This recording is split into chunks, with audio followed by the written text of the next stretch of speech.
Welcome to Community Voices with your host, Terrence Lachey. This radio roundtable features community, business, and religious leaders that discuss current events and topics that impact our urban community. If you would like to be a guest or if you have a suggested topic, contact the station today at 616-259-7342. Now, into the program. Welcome back. I am Terrence Lachey, and you're tuned in to another edition of Community Voices on 91.9 FM, The People's Choice. I'm excited about today's episode, I guess we can call it, but it's more than just an episode. In fact, it's a great opportunity, and it's a privilege for us to be here today and to have in the studio with us Mr. Skot Welch, the one and only. Thanks for allowing me to be here. Listen, I am humbled by your presence because you have so many more years behind the microphone. You have so many more years in doing what it is that we both love, and that's change. Making change in the world. Right, and we're going to talk about that today. So if you are just tuning in and you are looking to invite somebody to watch this, hopefully you know, even if you watch it once, you'll watch it twice on YouTube. But if you're listening to this, we want you to make sure that you respond in some kind of way. There's some exciting things coming up, and I'm excited to just navigate the next 30 minutes or so in conversation so that we can let the people know what's new in the world of Skot Welch and bridge builders and all the things that you're involved with. So just greet the public for a moment here, and then we'll talk about the book. We'll talk about the book signing. We'll talk about some great things. No, I'm just glad to be here. I want to greet everybody and just thank again the station for allowing me to be a part of it, and so great to spend time with you, brother. As always, I don't ever need a reason. It's just let's just get together. So iron sharpens iron, man. Yeah, I just love it, man. So I just appreciate this opportunity just to talk about things happening and just the change we're making. So the last couple of months, though, you've probably been pretty inundated with activity. Yes. In preparation for this new release called Unfractured. Yes. And I'm sure we've got some visuals here. But speaking of visuals, this is a multi-immersive experience. It's not just a book. Yes. But it's a Christ-centered action plan for cultural change. True. I love how you have cross-sectionalized DEI. Yes. EEO. Yeah. Right. God. Right. Come on now. And change. Yes. Tell us. Give me an overview. So really the main premise is the fact is that identity is at the crux of everybody's life in some way. And I feel that people, even Christians, sometimes walk around with a question mark over their head. Who am I first, or who am I really?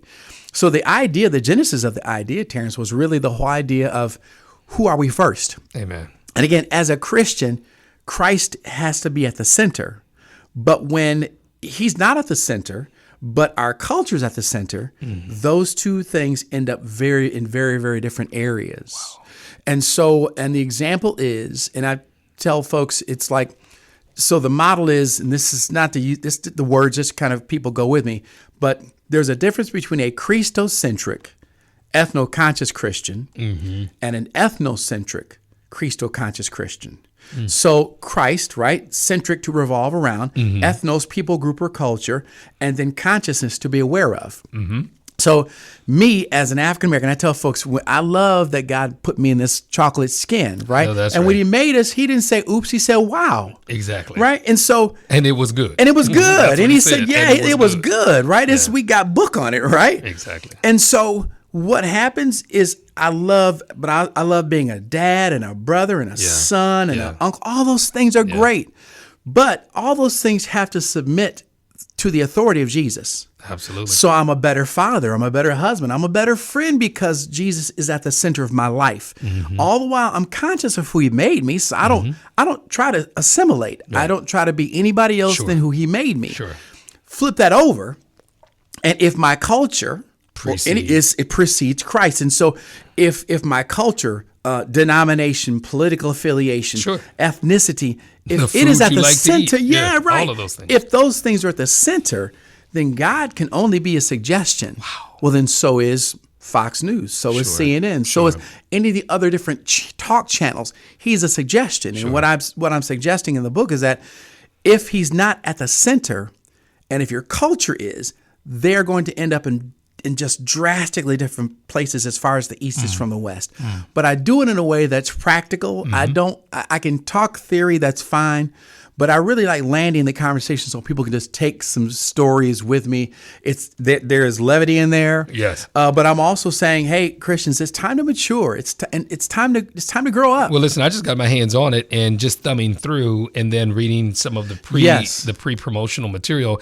I know it's good because you literally bring Christians to the table and to the task of one, identifying first and foremost as that in the workplace, the marketplace, everywhere, the church place, wherever we are. That's it. But then you also call the secular to the table and say, hey, something's bigger than all of us in creating this. And I think that the mosaic, pun intended, the mosaic of your thought process, I think is...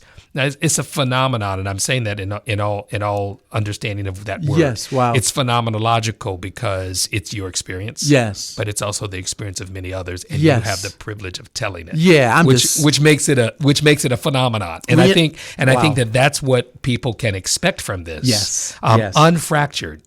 Talk a little bit about the title, where it came from, and I love the foundation you've already laid about the Christocentered versus the ethnocentered. Yes, right. I shared something about the Krinos right now. I don't know if you're familiar with Krinos. I've heard of that. Well, it's a terminology that's being used to describe the people who are Christian in name only. Ooh.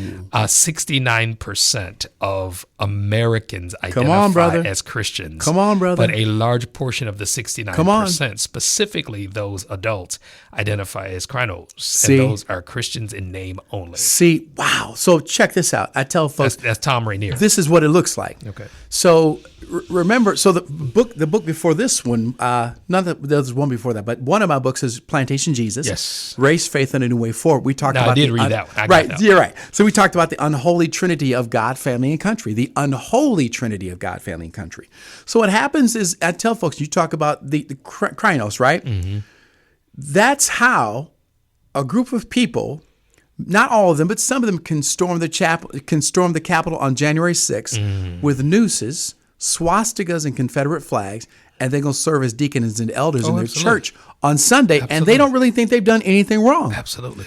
That's where you've got a ethnocentric orientation, right? Psycho-ethnocentric. You really do. I'm serious, right? So what I also do in there too, Terrence, is I say at the end of the book, I said people won't have an option to not know what to do. They will have to choose not to do it. Because I actually put our practice models from Global Bridge Builders in the book as well. I put the steps. I mean, I literally just say, here. So however you want to go to it, you got to go to it. Put a pin there because I don't want anybody to be assuming. Right. You mentioned Global Bridge Builders. Yes. Let's talk a little bit about that company, what you've done. You founded it many years ago. Yes. Talk about that and let's jump back into it. Okay, sure. So I founded Global Bridge Builders. I tell folks I was doing DE&I before there was a DE&I. Exactly. Before it was Alphabet. Yeah, because it was Alphabet, right? I've been really fortunate to work with many of the Fortune 500. I mean, in Silicon Valley, all these different organizations. And so over time, you just build these practice models because of what you've seen. But when I would go to these meetings, like with the Federal Reserve or Starbucks or whomever, I would feel in my heart, I was gracious, I was very appreciative, rather, of the grace that God has given me to give them counsel on how to, transform their workforce, or here's how you deal with your supply chain. But I always felt a desire to spend time with the family, meaning the family of God. I'm like, I'm helping these organizations, but man, my family, meaning the church, I really want to be a help there. And that's why we did Unfractured, because I put my practice model in there so that we can really talk about this in a different way. That's why it has the curriculum. It has the assessment, these other things. And the term, as you asked the original question of Unfractured, essentially Unfractured is my word for saying that's God's heart for his family, is that we live an unfractured life, an unfractured family. And we can see right now that culture and even the church is very fractured, but God still desires for us to come together in community, love each other, work with each other, do business with each other. And his heart, his desire is that we live in community in an unfractured way, as modeled in Psalms 133 in the book of Acts as well, where they had all things in common. That's unfractured.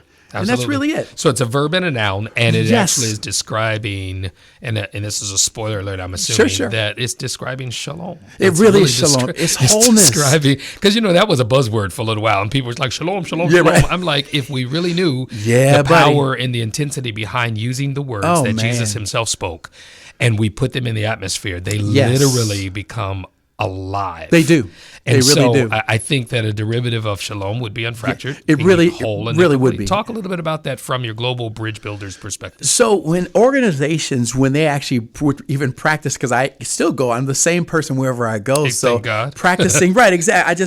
Practicing this really kind of the shalom model, and I even go, you've been to South Africa many times, the model of Ubuntu, right? When you go into an organization, the goal for our clients is that they really leverage the innovation and the ideas that a diverse group can bring. Yeah. So it's not just having what I call a beautiful room, right? That looks like United Nations. That's good. Sure. The problem is most organizations stop there. They're like, wow, isn't this nice? Yeah. I got goosebumps. Let's Sure. sing a song. I'm like, no. Performative. You should stop. That's where most organizations stop, is where they should start. Now you've got difference in the room, whether you're in China or Singapore or India or wherever we do work. But now it's time to leverage those differences to solve problems. And it's a biblical concept, because you think about in the scripture where we talk about Acts and Psalms and Romans, or Revelation 7 and 9, and the diversity of believers in the body of Romans.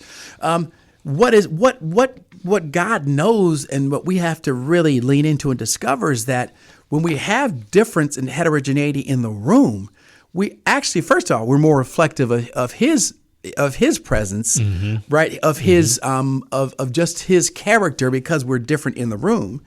But the other part that is reflected, what he gives us access to, is the fact that there's just an awesome opportunity to solve problems together. Exactly. Now, if you put that into the marketplace, which we do at Global Bridge Builders, we always talk about heterogeneity as a strategy for innovation.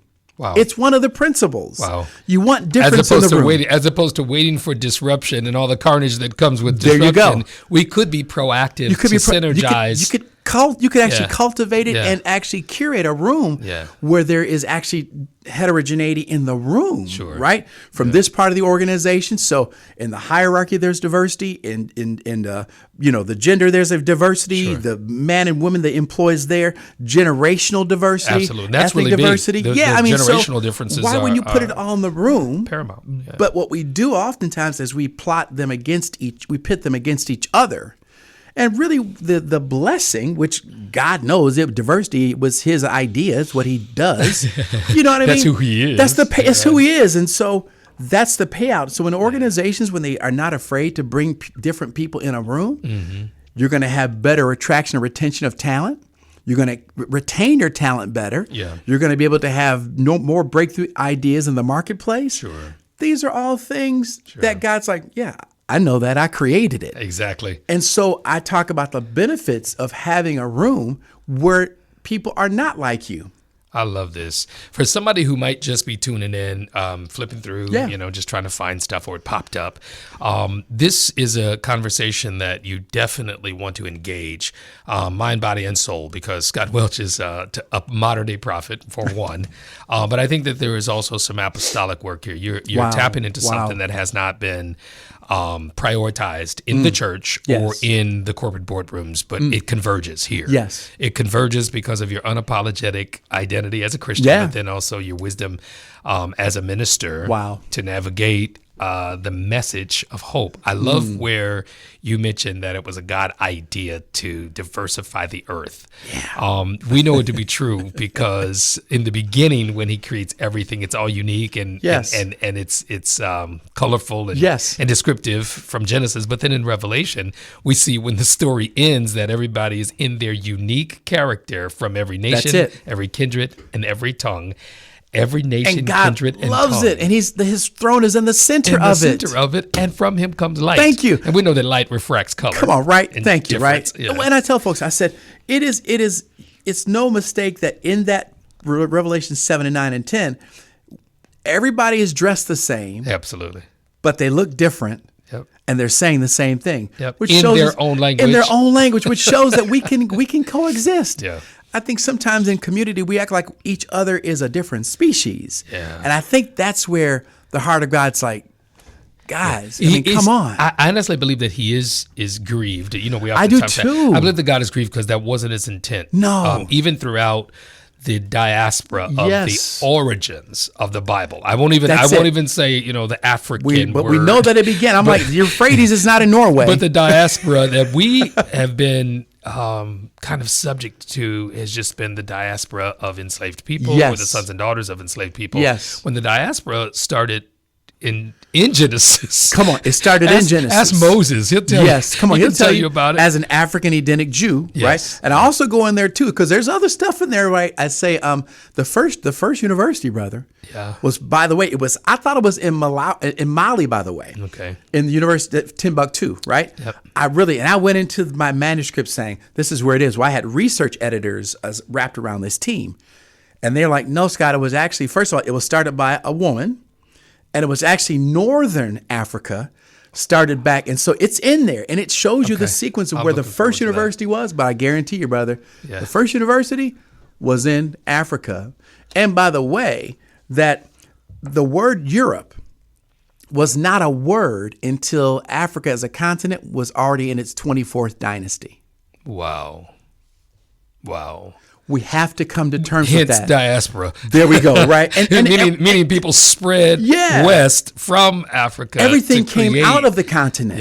Yeah. You know, and I just tell folks, I'm not trying to be, it's not about being Pan-Africanist or Right. anything. I'm simply saying we have to really accept the truth of this. Sure, especially And if it's we in the want scripture. I was going to say, especially if we want to begin to look at the distribution of, Yes. of wealth and equity. Come on, man. And the resources. Think of the giftings, the inventions, pre-inventions. Yep. We celebrate Black History Month. We just came Right, off of that. right. But think for a moment about an entire continent producing literally thousands of years There of you go. people who, There you go. who own and innovated what we now call the conveniences of life, and everything comes back around full circle. That's it. Just off air, we were talking about the largest and most prolific industry out of the continent of Africa right now is banking. Yeah. and that's hard to believe. And Isn't that something? and that's why the cobalt mines. That's why the uranium mines. Democratic gold, Republic of Congo is but all cobalt. That's why those things are now the hot buttons. Yes. Because the resources. And I don't want to get it. We're not being Afrocentric, No. but we're definitely No. acknowledging the fact, and you mentioned it, you can't mention culture without the one who culturated us, the one who Yes. created us. Yeah, And- culture comes from the heart of God. Absolutely. Right. And as you said, too, it's like when you look at even just the continent of Africa, there are 53 minerals that we use in manufacturing. Of that, 48 of those are contained in 3 African countries, Democratic Republic of Congo, Botswana, and Namibia. Yeah. So, Talk about Namibia. well, I You mean, just came back. that's the country that we love. We've been going there since 2004, Yeah. having friends there since 1999, Bishop Wall and Pastor Diana Abrahams. And I mean, we love the country. And so we really want to be a part of nation building there. Yes. It's a dynamic country. It is one of those that they just discovered a very large deposit of green hydrogen. They've also discovered more oil. They have all these natural minerals as well. But in fact, while we were there, Terrence, the president died. Right. And the transfer of power, and he was a lovely man. Sure. The transfer of power took 2 hours. No coup. It was all peace. Are you serious? Yeah, and it's just one of those things where you just saw the country just represent so well. There were 28 nations that attended his funeral, 17 heads of state, and we were a part of that, right? And so it was just, there's so much opportunity there. And part of what we're doing over there, Terrence, and we talk about this, is to look at Africa not as a country, first of all. Exactly. But as 54 different countries, right? Yeah. And on a continent, the opportunities of that are so vast, right? And so, Every time I go to Africa, people ask me, "Well, do you know so and so? Thank you. He lives in. I can't remember the Let's name get of it. that country. Like it's Like, a do you neighborhood. understand how big like this continent? like it's a neighborhood. Yeah, like it's you like, fit- you know him from you Nigeria. thank you. Like, sure, I know, right? I'm going to you fit India, Johannesburg. Yes, you fit India, China, United States, and several other countries inside of the continent based upon landmass. So, but it's just what I'm trying to do really with this in the book is, and like I said, there's a practice model in there. Okay. That ecosystem ecosystem that's in there, when you go to the book there, if they go to getunfractured.com. I was going to ask how to get a hold yeah, to just it. getunfractured.com. It's everything. The ecosystem is there. It's in all bookstores nationwide. But it really is, and the reason that we created a curriculum and an assessment is I know this is different language, but we wanted to have a very biblically sound way to approach it and for someone else to teach it and facilitate their own courses. Yeah, let's talk about the multi immersive experience that you've created around this. So for those who are listening, it's not just a book. We're not just talking about, okay, Scott wrote another book. Right. Because this is number 8 for you? It's 5. 5. Yep. I keep giving you more. Right, I know. Maybe I'm prophesying, 8, 10, 12. But one thing about written literature is that it is permanent. It's forever. It really is. Even after Jesus comes back and we're gone, your book will still be here. That's so crazy, right? Your book will still be here. Thought, right? But on a basic level, tell our listening audience who may not be a CEO, that may not be a human resource manager, or it could be, how this could be practical for them, or even somebody in the church who's willing to go beyond our Sunday morning sanctified services. Come on, exactly. And do something. Talk a little bit about that. So I created the ecosystem. I actually created it in a way because that's how I learn. I learn through music. I learn through different modes of communication that come to me that help inform the way I think about things, right?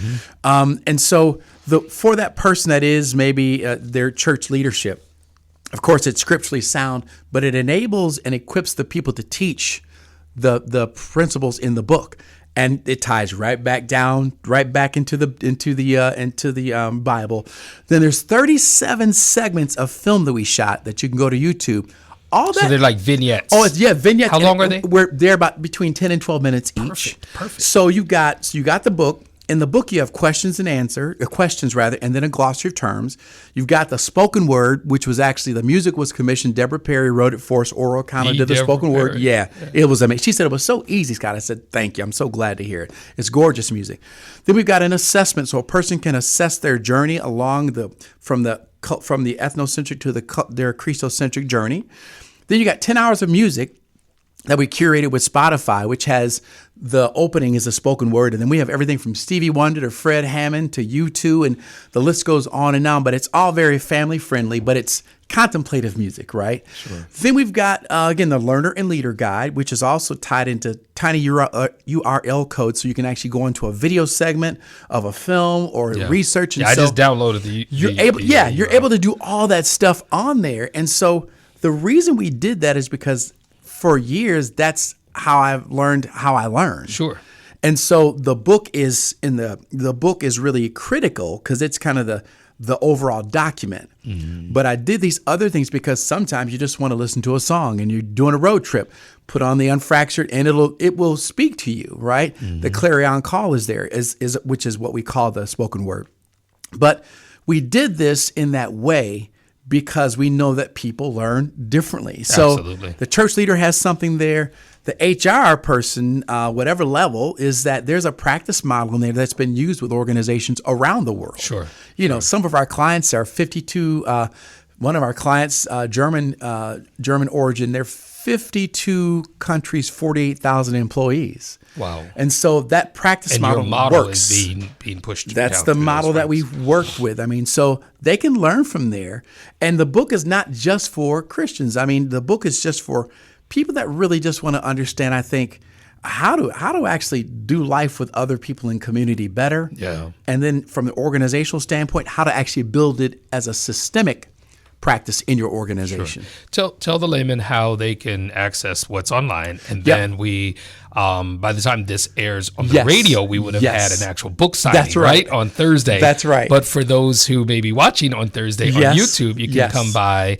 The Baker Book House on East Paris in Grand Rapids, and it's from 6 until 8 p.m. I'll do a reading there. On Thursday. We'll have some of the music playing. We're going to do some of the snippets from the film clips, and it's going to be there. And I'll be signing books and just meeting people. So that's pretty cool. I'm looking forward to that. Great. And so, as far as anywhere the books are sold. Yes, they anywhere can books get are the sold. actual Yep. hard copy. Yep, and then getunfractured.com is kind of opens that world. Yeah, of, that was the QR assets. code. Yes. One of the things I was going to mention is that if you are a Spotify subscriber, you can go to Spotify immediately. Yeah, you really can. And start looking, Yes. because you've got some podcasts out there. You've got some other That's things true. that you've done. That's right. That's right. But if you look up Skot Welch or Global Bridge Builders, Yeah, you you'll will find begin it all to there. see a battery of information Yes. and tools. And whenever I'm preparing, I go to kind of bury Yes. myself into good quality stuff. Yes. And so I've read your materials, Oh, and I think thank about you. how this is just a way of life for you. It just is, Yeah, man. yeah. I'm here on earth to try to create community,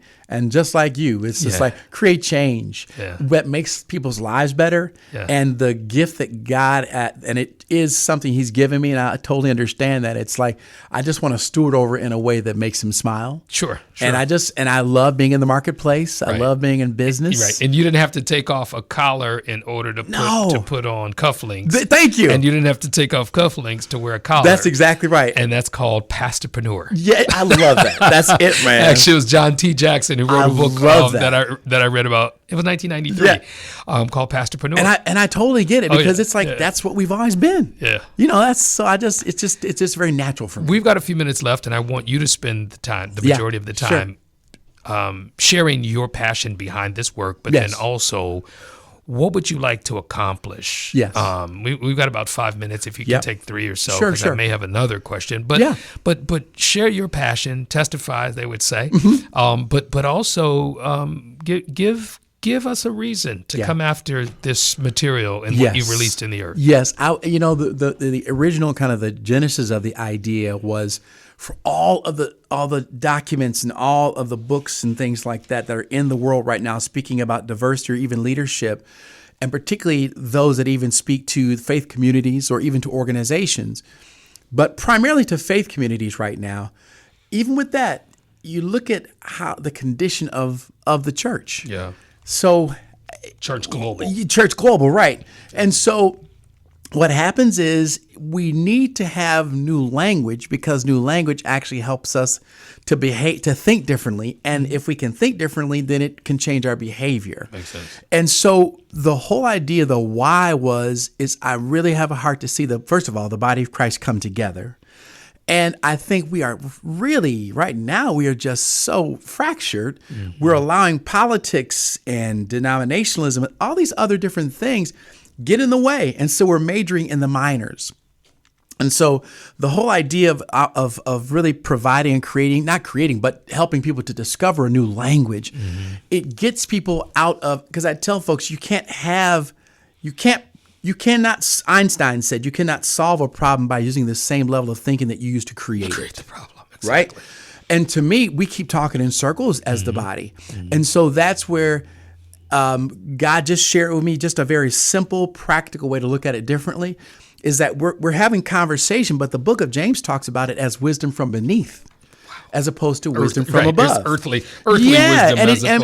And so how's it, how's that going, right? We can see, Exactly. So Unfractured takes us up to a kind of kingdom language, where we relate on a very it's a different type of nomenclature, different type of speaking and language, because when you begin to talk about Christocentric versus ethnocentric, it's real simple. Yeah. But it's profound in its implications and in what happens if you go down one path versus the other. So that's my heart, is just to provide new language, because culture is built around language. Absolutely. And this offers, that new language. That's why I wanted to do it. And so that's really where this comes from. And I would love for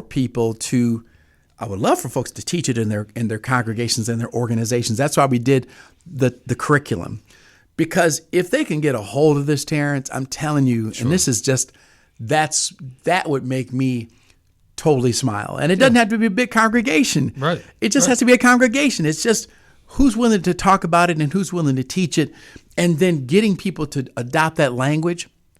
It's just a different way of thinking.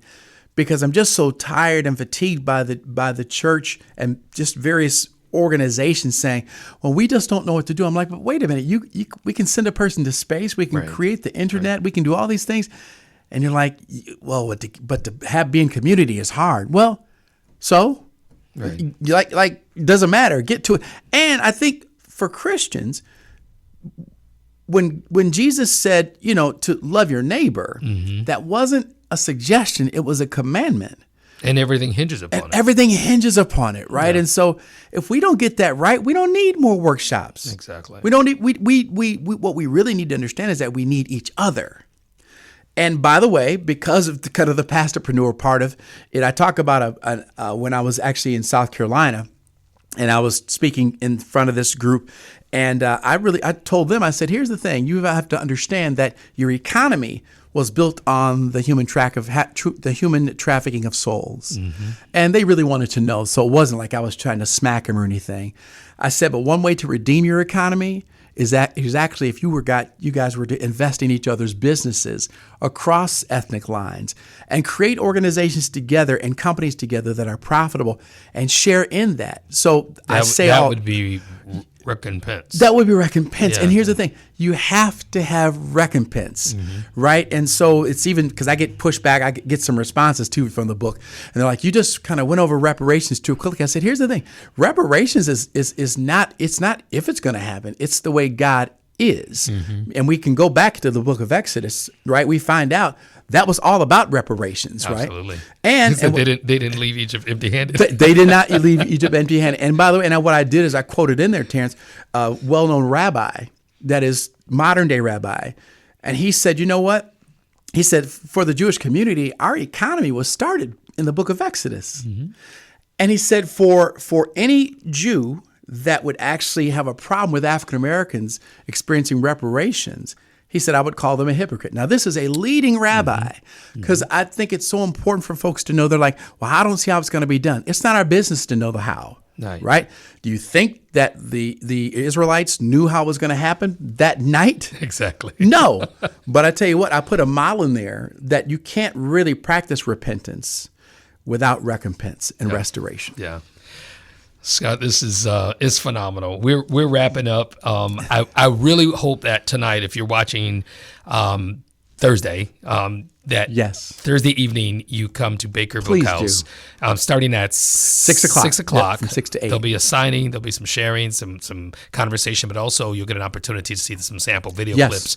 If you're listening on Friday to this, then you have an option of going to the website. Yeah, and they can actually do that now. They can go to getunfractured.com. And again, the only thing that people pay for, Terrence, is the book, the audio book, and the curriculum. I've made everything else free. Okay. Wow, that's awesome. So the videos are there. All you need is your email address. Done. Wow. I'm going to close with a quote, and there's quite a few people who wrote great forwards here. But something that I think stood out to me was Remy Eccles, the president and publisher of InterVarsity Press, said this: despite the increasing desire of organizations to build diverse teams, the value of diversity and the ways forward often need to be clarified. Unfractured presents Skot's knowledge of diversity and cultural intelligence from his lived experiences and life as a Black professional. His approach is intriguing, thought-provoking, and practical. Wow. Jeremy, she's amazing. Well said. Right? Yeah, it was. Yeah, I mean, and the folks at IVP too, because they, that was an opportunity where she's like, I would love to publish it, but we'll do something probably with IVP. But this is one of those things where I just put it out there. Yeah. I put my heart in there, and I paid attention to meticulous detail, biblical scholars that surrounded me to do the research, to correct me when I was off, and like, well, no, it was this. It was actually, you thought it was that, but it's this. Well, I think it's commendable that Baker picked it up because Baker is one of the longest surviving Christian publishers, around. Yeah, and they allow me to do it the way that I saw to do it too. Yeah. So that hats off to Baker Publishing. It was a delight to work with them. Scott, thank you so much for being here today. Terrence. Thank you for sharing this, producing this in the earth. I will be at the book signing. I'm going to also keep spreading the word on this. Thank you. And for our listening audience, you have been listening to Community Voices on 91.9 FM, The People's Choice with Terrence Lachey. It's always a privilege to come into your space and share more information and insights to what's happening in and around the greater Grand Rapids area and now the world. Yeah. God bless. You've been listening to Community Voices with your host, Terrence Lachey. Community Voices can be heard every Friday at 12 noon. This radio roundtable features community, business, and religious leaders that discuss current events and topics that impact our urban community. If you would like to be a guest, or if you have a suggested topic, contact the station today at 616-259-7342. Until next week, let your voice be heard in the community.